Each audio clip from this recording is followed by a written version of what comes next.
띠띠 빵빵. 안녕하세요, 코인드라이버 이진원 전문가입니다. 2023년도 8월 28일 오후 3시 16분이고요. 잭슨홀 미팅이 금요일날 끝났습니다. 일단 시장의 평가는요, 너무 궁금해하실 거라 생각을 하는데요. 그것보다 저는 더 궁금한 게 있을 것이라 생각을 합니다.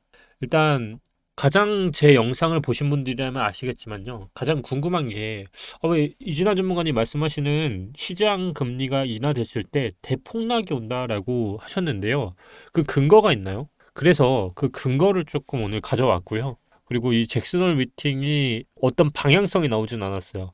작년 기준으로 봤을 때, 지난 잭슨홀 미팅 기준으로 봤을 때 큰 하락이 나오지도 않았고요. 그렇다고 어떤 방향성을 주지도 않고 모호하게 끝났습니다. 하지만 그럼에도 불구하고 파월이 던진 메시지 중에 정말 중요한 게 하나 있었습니다. 바로 시장이 CPI에 대해서 그렇게 말을 했는데 그게 아니었다. 정말 중요한 건 바로 오늘 영상에서 공개해 드리려고 합니다. 일단 앞서 말씀드린 거 이전에 비트코인 차트만 보시면요, 일봉상으로 저점이 계속적으로 깨지는 형태가 나오고 있습니다. 일단 원화 차트를 제가 봤을 때 보는 거는 그렇게 좋은 방향이 나올 것 같지는 않습니다. 왜냐면 원화와 달러 차트의 방향성이요, 너무나도 다르게 나오고 있어요. 원화는 어떻게 보면 저점이 지속적으로 아래로 끊어지고 있는데요. 달러로 봤을 때는 현재 그냥 바닥이 지지가 되는 형태로 나오고 있어요. 지난 시간에서도 말씀을 드렸지만 이 매수벽이 현재 있습니다. 매수벽이 없는 게 아니고요, 누군가가 매수벽을 25K에 깔아줬습니다. 그래서 현재 지키고 있는 상황이 나오고 있는데, 근데 시간을 잘 봐야 돼요. 제가 그래서 지난 시간에 가장 중요한 게 바로 월봉의 흐름이라고 했는데요. 월봉이 아직 양봉으로 떴던 이 흐름에서 삼각수렴상 벗어나지 않고 있다는 것만 주목을 해보면 아직 이 저점이 깨지고 있지는 않다는 거예요. 그러면 지금부터 8월에 지켜봐야 할 거는 이 저점을 깨느냐 깨지 않느냐가 나올 것 같은데요. 일단 시간상으로 보면 8월이라는 날짜가 이제 디데이 5일밖에 남지 않았습니다. 그럼 5일 동안에 이 나왔던 이 저점을 깨러 가야 한다는 건데요. 현재 봤을 때 저는 달러로만 보면 현재 다음 반등이 일어난다고 하면 여기서 한 번 더 반등이 일어날 수 있기 때문에 시간적으로 9월 안에 바로 저점을 깨러 가기에는 달러는 좀 힘들어 보인다. 그러면 지금 원화는 좀 이상하지 않느냐라고 하실 수 있는데요. 원화는 원래 선행을 해요. 달러가 후행을 하는 구조로 되어 있기 때문에 달러는 아마 저점을 깨러 갈 가능성이 있고요. 이제 코앞이잖아요. 깨러 갈 가능성이 있고요. 달러 기준으로 보면 1차적으로 이 부분, 이 채널 라인 제가 걸어 놓은 거 있죠. 채널 라인을 벗어나고 있지 않기 때문에 조금 더 하락을 한다고 하면 이 구간이 오고요. 그 다음 반등을 해서 9월에 다시 한번 깨러 가는 흐름이 제가 조금 보는 흐름이에요. 결국 이거는 맞았냐 맞지 않느냐 중요하지 않은 것 같아요. 공통점으로 보면 저는 이제 저점을 깨러 9월에는 깨러 갈 거라 보고 있는 거고요. 8월에 그걸 깨러 가든 9월에 깨러 가든 저는 일단은 깨러는 갈 것 같다. 어디까지 보느냐? 일단 그때 말씀드린 것처럼 요거죠, 요거. 네, 요거고요. 그 반등의 여지가 있다고 하면 또 요 라인인 것 같아요. 그게 이제 매수벽이 강하게 깔려 있는 이 라인인 것 같고요. 이 라인을 도착하고부터 그때 말씀드렸던 센티멘트 패턴대로 사이클을 이어서요, 여기서 지지가 되느냐를 보고 그 다음 돌파 흐름이 되는 이 10월, 이때가 이제 ETF권으로 상승이 좀 나올 것 같다가 이제 제가 보는 방향인 것 같고요. 결국 이 하방으로 가지면 이때는 쌍바닥이기 때문에 이거는 아예 제가 봤을 땐 더 큰 하락으로 본다고 보시면 될 것 같아요. 이게 지난 시간까지의 요약본이었던 것 같고, 근데 아까 영상 초반에 그런 말씀 드렸어요. 과거에 금리가 하락할 때 하락이 나왔냐, 그리고 현재 시점이 어느 부분에 해당이 되냐. 우리가 이걸 알려면요, 현재 금리 기조를 좀 알아야 돼요. 그러려고 하면 이걸 볼 필요가 있는 거죠. 잘 보시면 이 차트가 뭐냐면요, 트위터에서 된 코인 인베스터 거 투자자 거를 갖고 왔는데요. 보시면 빨간색 있죠. 요 빨간색이 금리가 상승하는 기간이요. 현재 기간으로 보면 2023년도 요 기간이 금리가 상승하는 기간이거든요. 그리고 흰색이 금리가 유지되는 기간, 그리고 파란색이 금리가 하락하는 기간입니다. 이때 차트들을 잘 보면 어떤 결과가 나오냐면 현재 금리가 상승한 게 벌써 517일째라는 거예요. 517일째 금리가 계속 미국 기준금리가 상승하고 있죠. 근데 아직 흰색까지 오지도 않았습니다. 이 흰색들이 오지도 않았는데 흰색을 이제부터 만든다고 가정을 하더라도 여기 기간이 올 거 아니에요. 우리가 예상하는 시점이 언제냐 물어보면 내년 최소한 6월 전후로 예상을 하고 있거든요. 이때가 올 하반기까지는 동결을 하고, 지금 동결이냐? 아니면 0.25씩 한 번 더 올려서 최종금리 6%까지 가느냐, 이 기로에 있거든요. 결국 최소한 못까지는 왔어요. 우리가 금리를 예상하는 못까지는 왔는데 최종금리가 정수리까지 가느냐는 잘 모르지만 적어도 정수리에 도달하고 유지를 하고 그 다음 파란색으로 도달하는 구간이 결국 하락 기간이라는 거거든요. 자, 그러면 이 하락 기간에 뽑았던 근거 자료들을 보면 뭐가 왔어요? 하락, 하락, 하락. 그러면 우리는 이제 예상할 수 있겠죠. 이제 파란색이 남았고 흰색이 남았다. 그러면 흰색 기간에 유지되는 기간 동안에는 뭐가 됐느냐? 초입부. 하락의 초입부로 가기 위해서 뭔가를 만들었다는 거예요. 우리는 이거를 이제 어느 정도 온 거죠. 과거의 자료를 통해서. 2023년도 하반기에는 일단 경기 침체로 인한 폭락은 없다는 거예요. 왜냐면 제가 봐도 현재 파월의 이번 연설을 통해서 좀 이따 말씀을 드리겠지만 이 파월이 인플레이션에 대해서 굉장히 예민하게 반응하고 있고요. 그렇다고 함부로 내리기에도 현재 또 튀어나올 수 있는 부분 때문에 말을 못한 상태로 아마 2023년도까지는 끝낼 거라고 저는 생각을 해요. 그러면 결국 이거를 유지를 한다고 가정을 해보면 인하가 아닌 금리가 유지되는 기간, 하락 기간까지도 올해를 보낸다고 하면 빨간색 구간에 계속 있을 거란 말이에요. 그러면 아까도 말씀드렸지만 이 구간 있죠? 이 센티멘트 기간 구간 동안에 제가 봤을 때 올해까지도 어떤 기조가 없다고 가정을 해보면 지금 이 차트는 지금 거의 제가 보고 있는 방향대로 갈 가능성이 워낙 높아지는 것 같아요. 지금 여기서부터 여기까지가 이제 9월 정도로 잡고 여기서부터 다시 차트를 만들고 여기까지가 이제 12월이거든요. 여기까지가. 그러면 여기까지가 12월이라고 가정을 해보면 여기서 어떤 차트를 만들려고 하겠죠. 이렇게. 그러면 그 시점에 유지 기간 동안에는 차트로 보면 한번 상승이 왔고 그 다음 6월 기점으로 폭락이 온다고 가정을 해보면 여기서 다시 꼬꾸러지면서 여기를 지지를 받는 상황이 만들어지겠다. 그럼 채널 라인이 이렇게 새로 만들어지기 때문에 이 차트로 갈 가능성은 저는 지금 높게 보고 있다. 왜냐하면 지금 전체적인 세계 정세를 알고 가야 돼요. 이번 잭슨홀 미팅에서 나온 것들 파월의 말을 정리해보면 한결 같았어요. 근데 우리가 보고 있었던 시선이 다른 데 있었다는 거잖아요. 우리가 지금 초점을 보고 있었던 건 CPI였거든요. 근데 지금 파월이 말하는 거는요. 근원 PCA를 본다고 해요. 우리가 CPI에 집중하고 있을 때 CPI는 많이 내려왔다라고 생각을 했는데 문제는 근원 PCA가 잡히지 않았다라는 거거든요. 파월은 금리를 계속적으로 이번에 올렸어요. 근데 문제가 금리를 이렇게 올렸는데도 불구하고 대한민국만 보더라도 부동산이 떨어졌다 다시 올라갔고요. 미국 경제는 더 잘 돌아가고 있는 현상이 나오고 있는 거예요. 이렇게 금리를 올려도 경제가 냉각되지 않고 실업률도 오르지 않고 이러다 보니까 부담 없이 긴축 정책을 더 펼쳐도 상관없네? 라고 이런 말을 지금 던졌거든요. 제가 지난 시간에도 중립금리에 대해서 말을 했는데 인플레이션을 2%까지 이들이 잡는다라고 명확하게 말을 했어요. 너무 약하게 긴축을 하면 인플레이션이 고착화가 되고 너무 세게 긴축을 하면 경제에 불필요한 충격이 오니까 운전을 잘해야 한다고 봤거든요. 그 중에서 명대사가 하나 나왔어요. 뭐였냐면 거의 명언을 터뜨렸죠 이번에. 이 말을 진짜로 했어요. 흐린 하늘 속에 별을 보고 여행하는 기분이야 라고 말을 했습니다. 이게 무슨 말이냐면 지금 생각대로 안 잡히고 있는 거예요. 진짜 아니 이렇게까지 금리를 올렸는데 왜 안 내려오지?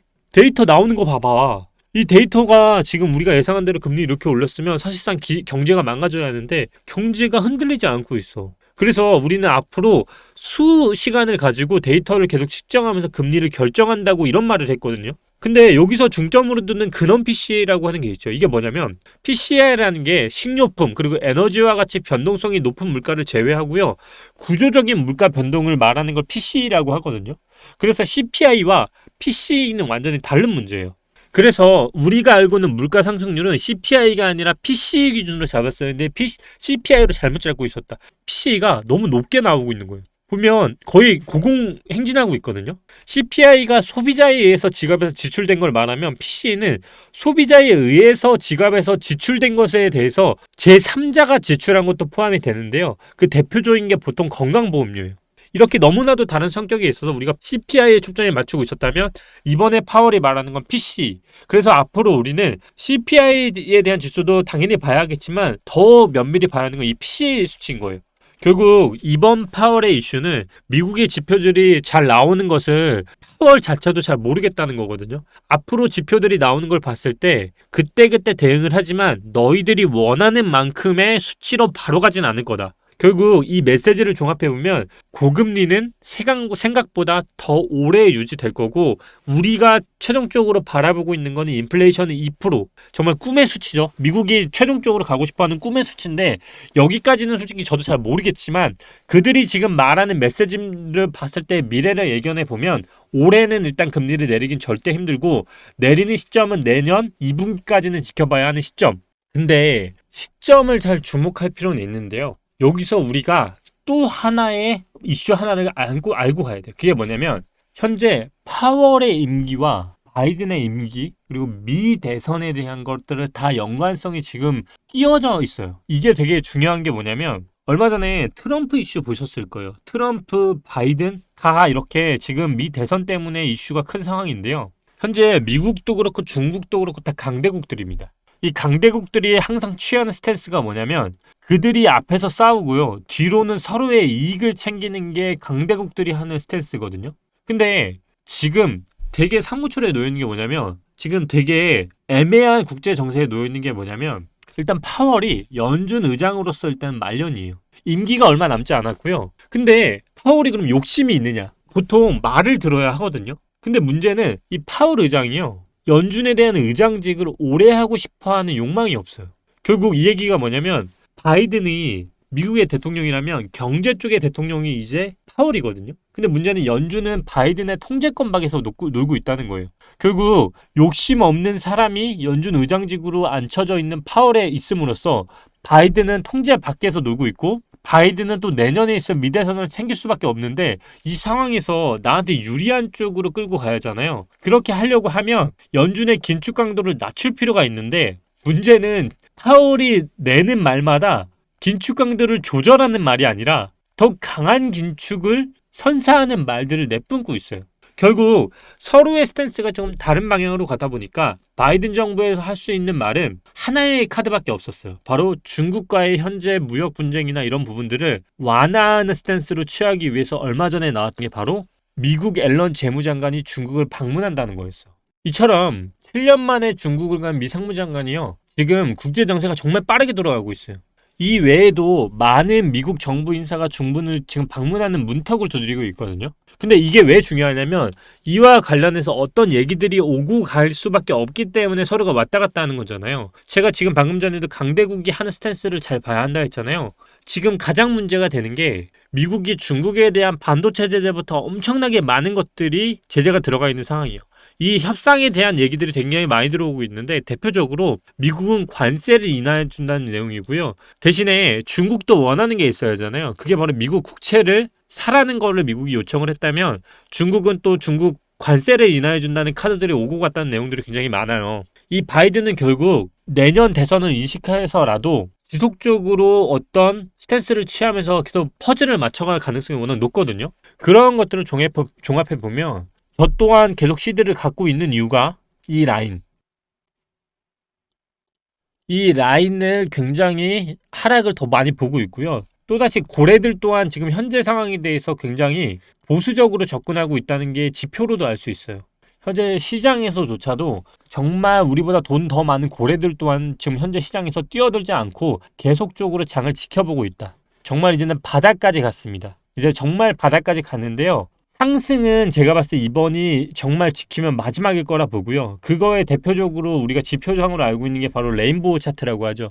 레인보우 인디케이터만 보더라도요. 좀 있으면 이제 벗어나는 구간에 오게 됩니다. 이 벗어나는 구간을 저는 다시 회귀할 거라 보고 있고 그 구간을 마지막으로 저는 파란색 이게 바로 현재 BTC 가격 이 부분을 넘지 않는 선에서 다시 한번 지키는 흐름에서 이 밴드는 결국 수축을 하기 때문에 이번 가격을 통틀어서 마지막으로 복귀를 하고 그 다음은 다시 이 라운드형의 구간에서 다시 돌아오는 구간으로 저는 갈 거라 현재 보고 있습니다. 알트들이 조금씩 빠지는 거에 대해서 궁금하신 게 너무 많을 거라 생각을 하는데 저는 일단 이도저도 아니고 딱 이렇게 말씀드릴 수 있거든요. 알트는 더 빠질 거라 생각을 해요. 특히 리플 같은 경우는 일단 저는 1차 가격 방어조차 지금 못하는 구간이라 생각을 하고요. 1차 방어 구간이라고 하면 674원 이 674원 구간으로 1차 방어를 하고요. 그 다음 다시 상승 맞고 다시 하락을 해서 결국은 저는 650원 밑으로 다시 한번 빠지는 흐름으로 봐서 결국은 최종적으로 500, 600 라인 깨지는 것까지도 좀 보고 있습니다.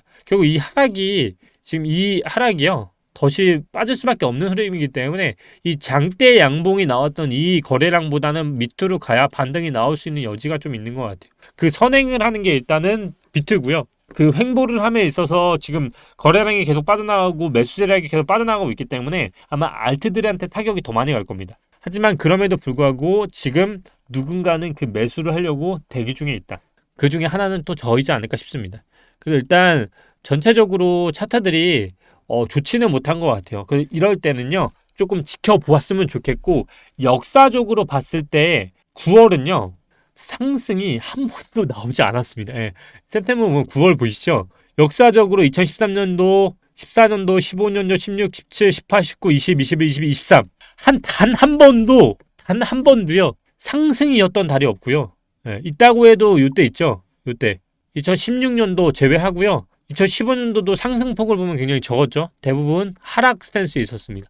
결국 9월은 결국 상승이 나오지 않았지만 결국 10월 기준으로 보면 다 상승 전환했다는 걸 보더라도 우리가 데이터상으로만 보더라도 좀 리스크를 적게 가져갈 수 있는 데이터가 나오겠죠.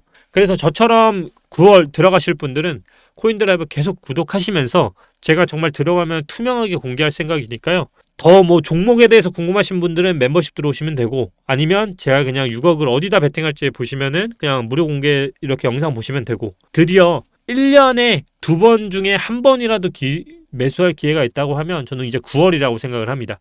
여러분, 파월의 메시지를 너무 크게 해석할 필요도 없고요. 그래도 그가 던지는 메시지들이 이제는 정말 목 이상까지 왔습니다. 결국 계속 말씀드리지만 파월이 던지는 메시지는 너무 빠르게 이거를 인하시키는 전략도 아니고요. 그들이 원하는 상승이 딱 이거다라고 명확하진 않지만 그가 말한 것처럼 그가 지금 걷는 길은 흐린 하늘 속에 별을 보고 연행한다는 말처럼 이 경제에 대해서 파월도 모르는 것처럼 일개 유튜버도 알 수 없습니다. 하지만 우리는 추측해 볼 수 있겠죠.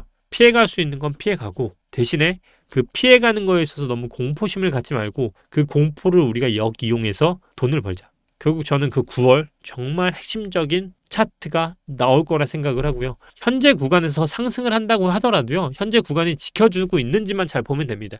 이것 또한 영상에서 다 말해드리고 있으니까 너무 이제 어려워하지 마시고요. 9월에는 꼭 정말 손절을 보더라도 의미 있는 거래를 할 수 있는 그런 날을 기다리겠습니다. 8월 정말 얼마 남지 않았습니다. 아마 수요일 방송이 8월의 마지막 방송일 것 같은데요. 하면서 8월 마무리하고 9월에 8월의 마무리가 하락으로 마무리될지 좀 보면 될 것 같고, 월봉이 깨지는 것까지 좀 분석적으로 보면 9월에 어떤 봉이 나올지 좀 더 명확해질 것 같습니다. 오늘도 코인드라이버 이진환이었고요. 또 뵙겠습니다. 감사합니다.